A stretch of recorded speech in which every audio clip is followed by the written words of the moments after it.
Lielā cīņa starp Kristu un Sātanu nebeidzās pie krusta, tā turpina risināties vīriešu un sieviešu dzīvēs šeit, uz zemes. Pēc Jēzus debesbraukšanas agrīnā cīņa notika starp Romas impērijā dominējošo pagānismu un jauno kristietības reliģiju. Notika saskaņots mēģinājums ar varu izskaust kristietību, kristieši bija spiesti bēgt no savām mājām, viņiem tika atņemta manta, gan jauni, gan veci, gan bagāti, gan nabadzīgi, gan brīvi, gan paverdzināti, gan izglītoti, gan neizglītoti. Visi tika vajāti vienādi.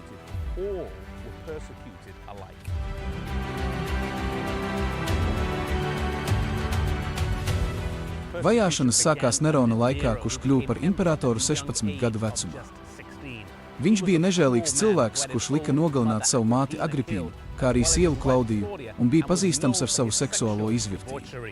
Viņš nedzīvoja ilgi, nomira 68. gadā, 30 gadu vecumā, izdarījis pašnāvību, bet pirms tam viņš daudz vajāja kristiešus. Pēc lielā Romas ugunsgrēka mūsu ēras 64. gadā daži cilvēki apsūdzēja Neronu ugunsgrēka izraisīšanā, tāpēc, lai novērstu aizdomas no sevis, viņš apsūdzēja kristiešus. Viņi tika pakļauti daudzām vajāšanām, krustā sišanai, iemešanai savvaļas dzīvniekiem un sadedzināšanai dzīviem, ko motivēja nevis taisnīguma sajūta, bet gan personiska nežēlība.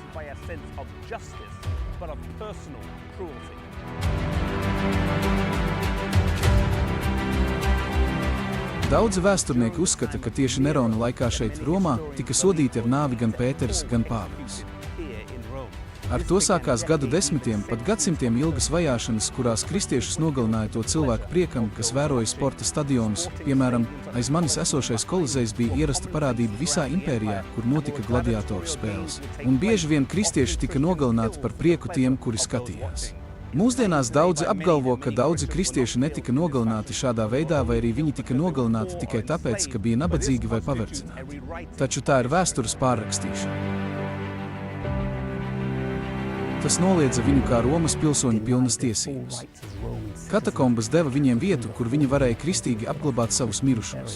Mūsdienās tās stiepjas vairāku jūdžu garumā zem Romas, un tas bija vieta, kur kristieši apglabāja savus mirušos ar kristīgiem simboliem, kā arī vieta, kur viņi varēja patvērties, ja viņa dzīvība bija apdraudēta. Kristīgā baznīca tika daudz vajāta, taču vēl lielākās vajāšanās tā kļuva izturīga.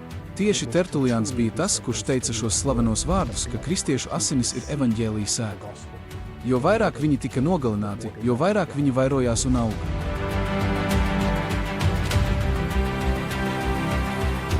Saprotot, ka kristīgo baznīcu nevar iznīcināt ar spēku, ienaidnieka taktika mainījās. Ja jūs nevarat viņus sakaut, tad pievienojieties viņiem. Roma pārgāja no pagānismu uz pāvestību.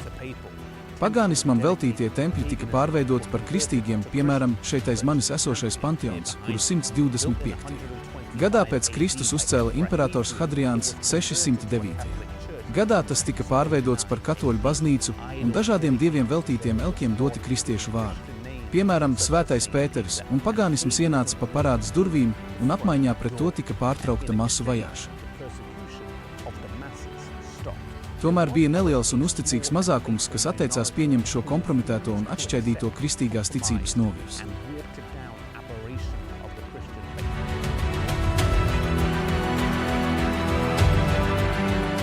Mūsdienās kristīgā baznīca daudz viet pasaulē necieš no tā laika vajāšanām. Taču Pāvila 2. vēstulē Timotejam 3. nodaļas 12. pantā raksta, ka visi, kas dievbijīgi dzīvo Kristu Jēzū, cietīs vajāšanas. Iespējams, šodien mēs esam pārāk pieraduši privāti izdzīvot savu ticību tā, lai tas mums neradītu nekādu pretestību vai nepatikšanas. Daudzās valstīs kristietība ir izplatīta vai vismaz pieņemta kā sabiedrības daļa. Taču patiesa dievbijība tur ir maz redzama, un kristīgā baznīca patiešām necieš no vajāšanām. Lai mēs būtu uzticīgi, dzīvojot savu dzīvi nevis nepatīkamā veidā, kas rada nevajadzīgas ciešanas, bet dzīvosim savu dzīvi ar izturību un pacietību. Un, kad vajāšanas nāks, lai mēs tās uzticīgi panesam, apzinoties, ka Kristus ir daudz vairāk cietis par mums.